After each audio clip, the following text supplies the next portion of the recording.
Hi sir, good day. So for today's lesson, I'm going to discuss the lesson 6, culture, how it defines moral behavior. The absolute freedom that the existentialists and phenomenologists are talking about does not, of course, exist in vacuum. It exists in a world with all its spatio-temporal conditions, its facticity. Facticity refers to the givens of our situation such as our language, our environment, our previous choices, and our very selves in their function as in itself constitute our facticity. Sartre Stanford Encyclopedia of Philosophy that includes culture. So we all know that every country has different cultures, right? Such as language, skin colors, and beliefs. The culture we have, we should value and love it, especially it is what we are used to as a human being. So as a human being, wherever country you are living, you should love your culture. And and this lesson we will talk about what culture really is. So what is culture?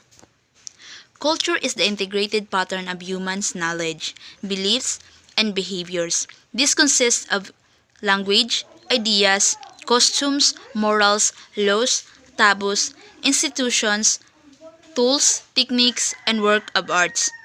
Rituals and other capacities and habits acquired by a person as a member of society. Taylor quoted by Palispis 1997. Culture comes from human knowledge in language, ideas, and costumes. Culture cannot be formed if no one is accustomed to it. So culture comes from human ideas. So what is culture? Culture is the integrated pattern of humans' knowledge, beliefs, and behaviors. This consists of language, ideas, costumes, morals, laws, taboos, institutions, tools, techniques, and work of arts. Rituals and other capacities and habits acquired by a person as a member of society. Taylor quoted by Palispis 1997.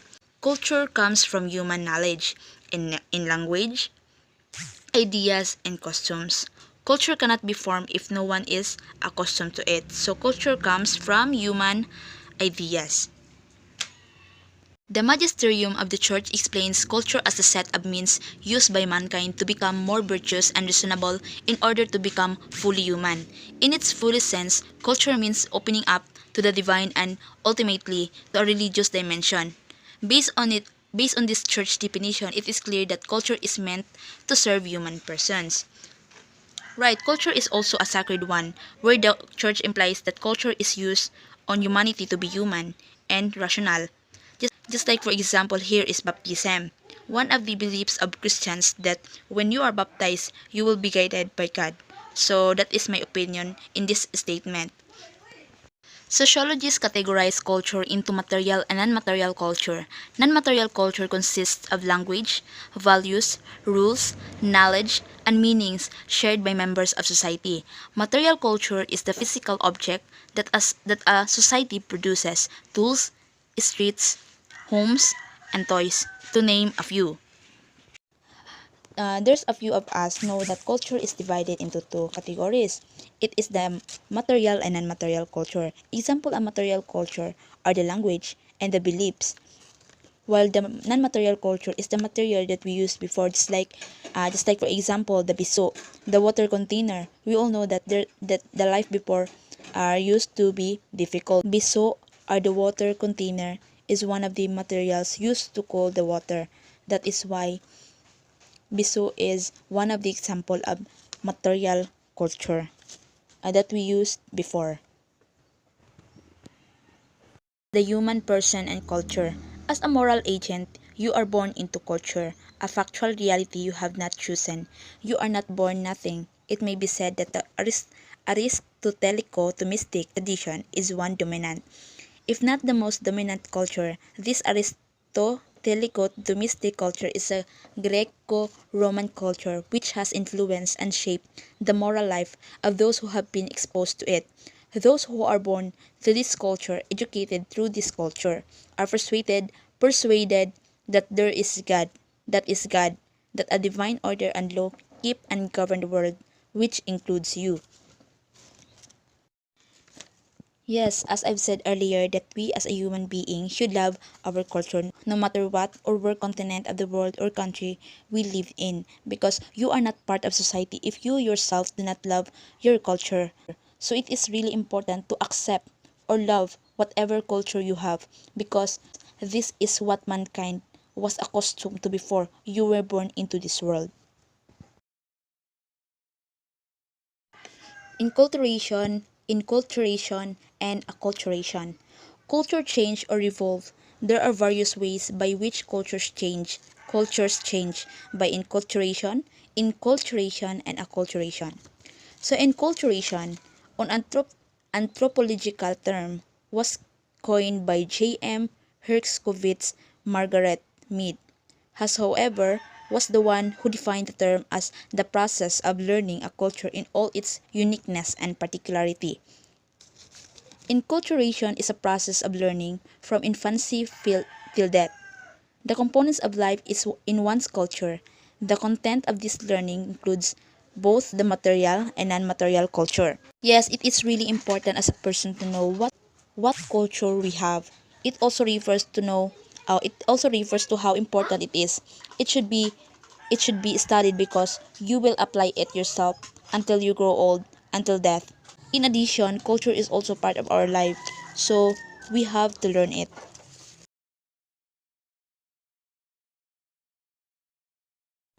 In other words, enculturation raises two related problems: that of the evangelization of cultures, rooting the gospel in cultures, and that of the cultural understanding of the gospel. It was this movement that led Pope John II to say in 1982, the synthesis the synthesis between culture and faith is not only a requirement of culture, but also of faith.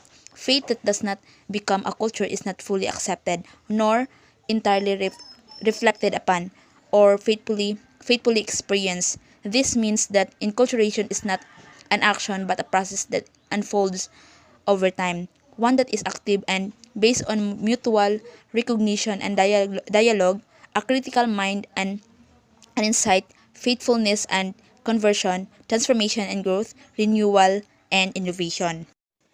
As I've said earlier, culture is also a sacred one, where the church shares it with humanity and must be followed, especially if this reasoning is good for us. As it is here that enculturation connects the gospel to cultures and understanding of gospel to culture. It is also mentioned here that enculturation is an action which must be harp similar to the reality of life, that whatever trials come must be faced in order to survive. Acculturation is another big term. It is the cultural modification of an individual, group, or people by adapting to and borrowing traits from another culture. It is also explained as the merging of cultures as a result of prolonged contact.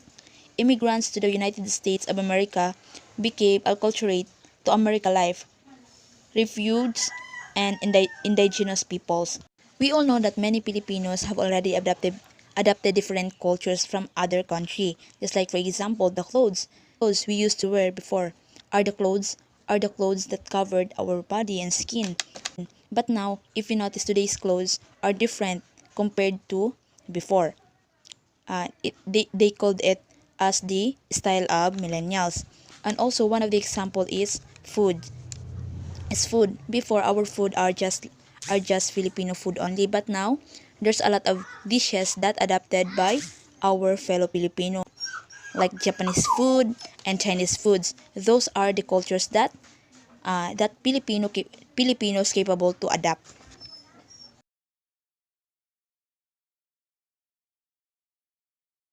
So how culture shapes the moral agent? Culture definitely direct oh, Culture definitely affects the way we evaluate and judge things. Consider the African woman not as privileged as the African man described in the earlier section of this lesson. Some societies consider it alright gathering vegetables of the backyard of their neighbor, considering the act as getting a share. In such societies, the act would not be called stealing. In this statement, um, it says the different culture of the African. So it is also important sad that we must apply to ourselves as human beings in society, that we must also know how to respect every culture that we have. Let us respect every culture as of a society, and if you are visiting or having a vacation in out of the country, you must accept whatever culture they have. So that would be all. Thank you and God bless. So again, I am Jane Satori Mitokwa from BTBT FSM 3C.